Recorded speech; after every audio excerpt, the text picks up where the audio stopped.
ನಮ್ಮ ಹತ್ರ ಇಲ್ಲ. ಬಾರೋಣ ಆಡೋಣ. ಅಯ್ಯೋ ಬೇಡ ಕಣೋ. ಏಕೆ ಬೇಡ?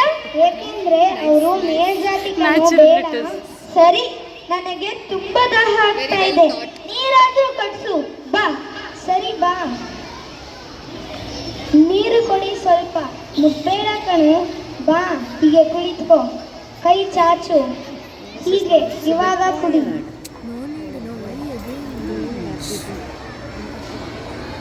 ಅರೆ, ಏನ್ ಮಾಡ್ತಾ ಇದ್ದೀರಾ ನೀವು? ಯಾಕೆ ಹಿಂಗ್ ಮಾಡ್ತಾ ಇದ್ದೀರಾ? ಇವಾಗ ಎಲ್ಲ ಬದಲಾಗಿದೆ, ಹೀಗೆಲ್ಲ ಮಾಡಬಾರ್ದು ಅಂತ ಗೊತ್ತಿಲ್ವ ನಿಮಗೆ? ಕಾನೂನಲ್ಲೇ ಇದೆ ನಾವೆಲ್ಲ ಒಂದು ಅಂತ. ಗೊತ್ತಿಲ್ವ ನಿಮಗೆ? ನಾವೆಲ್ಲ ಸಮಾನರು ಹಾಗಂತ ಸಂವಿಧಾನದ ಪುಸ್ತಕದಲ್ಲೇ ಬರೆದಿದ್ದಾರೆ. ಅಲ್ಲೇನೋ ನಡೀತಾ ಇದೆ, ಏನದು? ಬನ್ನಿ ಅಲ್ಲಿ ಹೋಗಿ ತಾತನ ಕೇಳೋಣ. ತಾತ ತಾತ, ಅವರು ಯಾಕೆ ಅವರ ಜೊತೆ ಆಟದಲ್ಲಿ ಸೇರಿಸಿಕೊಳ್ಳಲಿಲ್ಲ? ಯಾಕೆ ಅವರಿಗೆ ಕುಡಿಯೋಕೆ ನೀರು ಮೇಲಿಂದ ಹಾಕ್ತಾ ಇದ್ರು? ಸಂವಿಧಾನ ಕಾನೂನು ಪುಸ್ತಕ ಅಂತ ಮಾತಾಡ್ತಾ ಇದ್ರಲ್ಲ, ಹಾಗಂದ್ರೆ ಏನು? ಎಲ್ಲಿದೆ ಕಾನೂನು? ನಮ್ಮ ಪುಸ್ತಕದಲ್ಲಿದೆಯಾ? ನಾನು ಓದೇ ಇಲ್ವಲ್ಲ. ಯಾರು ಬರ್ತಿರೋದು? ಯಾರ ವ್ಯಕ್ತಿ?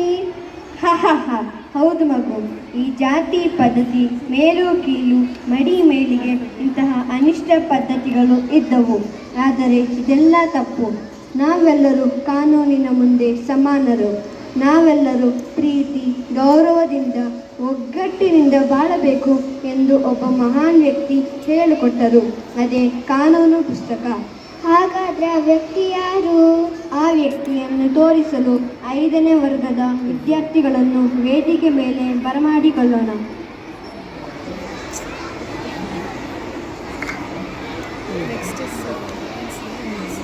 ಏಪ್ರಿಲ್ 14, 1891ರಲ್ಲಿ ಬಡ ಕುಟುಂಬ ಒಂದರ ತಂದೆ ರಾಮ್ಜಿ ಸಕ್ಪಾಲ್, ತಾಯಿ ಭೀಮಾಬಾಯಿ ದಂಪತಿಗೆ ಕೊನೆಯ ಮಗನಾಗಿ ಜನಿಸಿದ ಮಗು.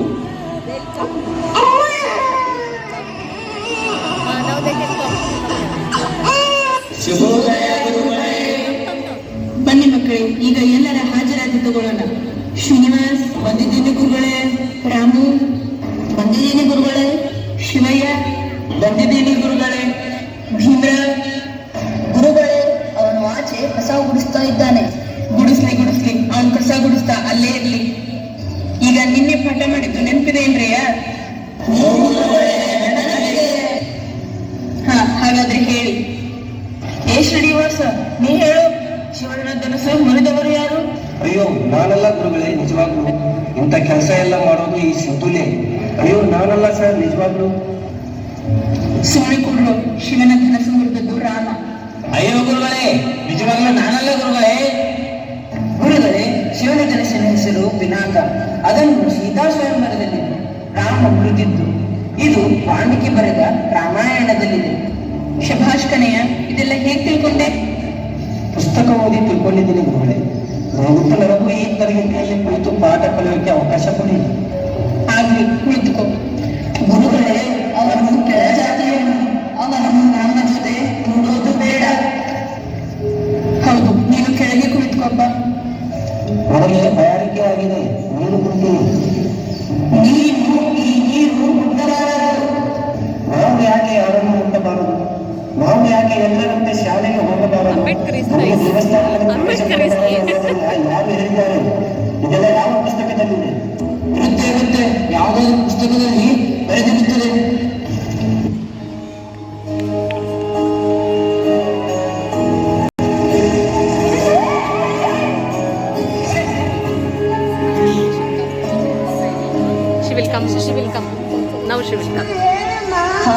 ಜಾತಿ ಹೆಸರಲ್ಲಿ ನಮ್ಮನ್ನ ಬೇರೆ ಮಾಡಿರೋದು ಯಾರು? ನಮ್ಗೆ ಗೊತ್ತಿಲ್ಲ. ಇದನ್ನೆಲ್ಲರೂ ಒಪ್ಕೊಂಡಿದ್ದಾರೆ. ಯಾವುದೋ ಪುಸ್ತಕದಲ್ಲಿ ಬರ್ದಿರ್ಬೋದು. ಪುಸ್ತಕದಲ್ಲಿ ಬರ್ತಿದ್ರೆ ಅದೆಲ್ಲ ಒಪ್ಕೋಬೇಕಾ?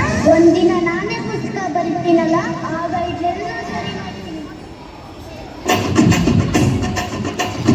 ಹಠ ಹಠ ಹಠ ಹಠ ಹಠ ಹಠ ಹಠ ಹಠ ಎಲ್ಲೋನಿಗೆ ಬೇಕು ಹಠ. ದಿಟ ದಿಟ ದಿಟ ದಿಟ ದಿಟ ದಿಟ ದಿಟ ದಿಟ ಗೆಲುವು ಆದ ದಿಟ ದಿಟ ಹಠ ಹಠ ಹಠ ಹಠ ಎಲ್ಲೋನಿಗೆ ಬೇಕು ಹಠ. ದಿಟ ದಿಟ ದಿಟ ದಿಟ ಗೆಲುವು ಆದ ದಿಟ ದಿಟ.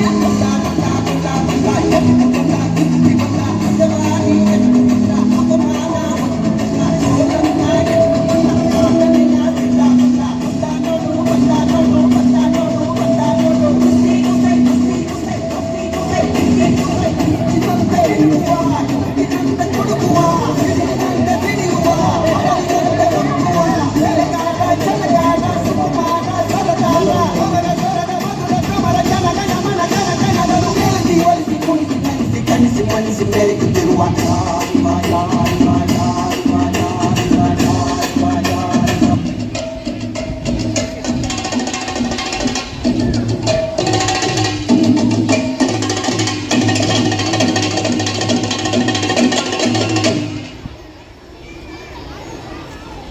ಮಕ್ಕಳೇ, ಪರೀಕ್ಷೆ ಫಾರ್ಮ್ನ ಸಮಯ ತಗೊಂಡು ನಿಧಾನವಾಗಿ ತುಂಬಿಸ್ಬೇಕು.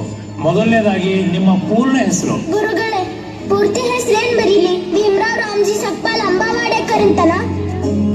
ನಿನ್ನ ಪೂರ್ತಿ ಹೆಸರನ್ನ ಹೀಗೆ ಬರೀ, ಭೀಮರಾವ್ ರಾಮ್ಜಿ ಅಂಬೇಡ್ಕರ್ ಅಂತ. ಅಂಬೇಡ್ಕರ್ ನಿಮ್ಮಪ್ಪ ನಾಮ ಅಲ್ವಾ? ಅದು ನಾನು ಹೇಗೆ ಸೇರಿಸ್ಕೊಳ್ಳಿ? ಸೇರಿಸ್ಕೋ ಭೀಮ. ನಿನ್ನ ಗುರುಗಳು ನಿನಗೆ ಕೊಡ್ತಿರೋ ಉಡುಗೊರೆ ಅಂತ ತಿಳ್ಕೊ. ಜೀವನದಲ್ಲಿ ಹೀಗಾದ್ರೂ ನಿನ್ನ ಗುರುಗಳನ್ನ ನೆನಪು ಮಾಡ್ಕೋ ಭೀಮ.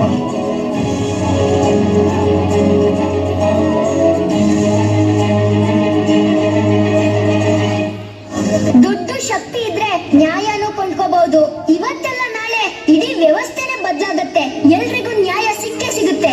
ಅವ್ರ ಹತ್ರ ದುಡ್ಡು ಇದ್ರೂ ಸರಿ, ಇಲ್ಲಾಂದ್ರೂ ಸರಿ. ಇನ್ಮೇಲೆ ಈ ಸಮಾಜದ ವ್ಯವಸ್ಥೆನ ಬದಲಾಯಿಸೋದೆ ನನ್ ಜೀವನದ ಗುರಿ ಆಗಿರುತ್ತೆ. ಎಲ್ರಿಗೂ ಸಮಾನವಾಗಿ ಬದುಕೋ ಹಕ್ಕು ಕೊಡಿಸ್ತೀನಿ. ಅವ್ನು ಏನ್ ಹೇಳ್ತಾನೆ ಗೊತ್ತಾ? ಈ ವ್ಯವಸ್ಥೆನ ಸುಧಾರಿಸ್ತೀನಿ ಅಂತಿದ್ದಾನೆ. ಅವ್ನ ಕೈಯಲ್ಲಿ ಆಗುತ್ತೋ ಇಲ್ವೋ, ಆದ್ರೆ ಧೈರ್ಯ ಅಂತೂ ತೋರಿಸ್ತಿದ್ದಾನಲ್ಲ. ಸೆಲ್ಯೂಟ್ ಮಾಡು ಮತ್ತೆ.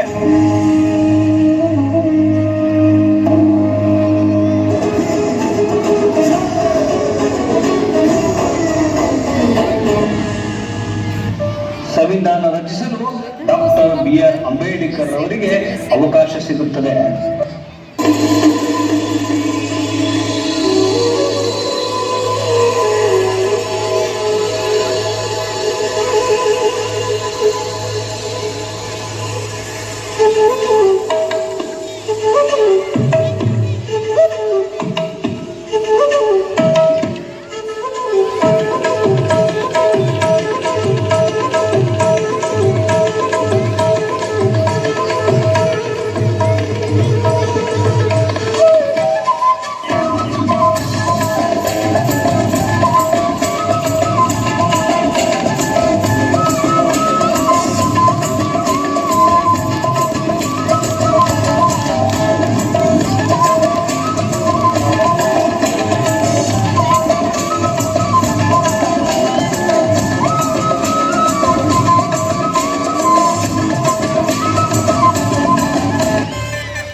ಧರ್ಮಕ್ಕಿಂತ, ಜಾತಿಗಿಂತ, ಭಾಷೆಗಿಂತ ಮಿಗಿಲಾಗಿ ನಾವೆಲ್ಲರೂ ಭಾರತೀಯರು.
ನವೆಂಬರ್ 26, 1946ರಲ್ಲಿ ಭಾರತದ ಸಂವಿಧಾನ ಅಂಗೀಕರಿಸಲಾಯಿತು.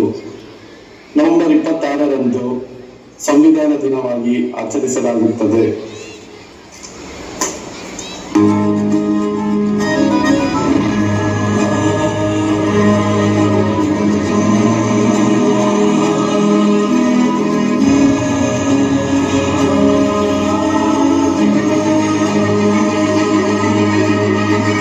ಸಂವಿಧಾನಕ್ಕೆ ನೀನೆ ಶಿಲ್ಪಿಯು, ನೀನೆ ಶಿಲ್ಪಿಯು, ದಾರಿದೀಪವು, ನೀನೆ ಕಲಿಸಿಕೊಟ್ಟೆ ಸಮಾನತೆಯನ್ನು, ಸಮಾನತೆಯನ್ನು, ಏಕತೆಯನ್ನು.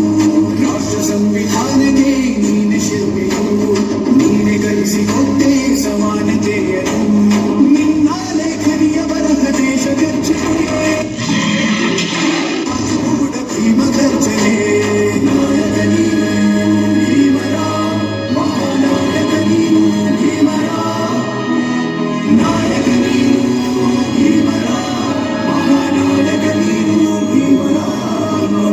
ಭಾರತದ ಕೀರ್ತಿಯನ್ನು ದಿಗಂತದ ಎತ್ತರದಲ್ಲಿ ಏರಿಸಲು ಡಾಕ್ಟರ್ BR ಅಂಬೇಡ್ಕರ್ ಅವರ ಕೊಡುಗೆ ಅಪಾರ.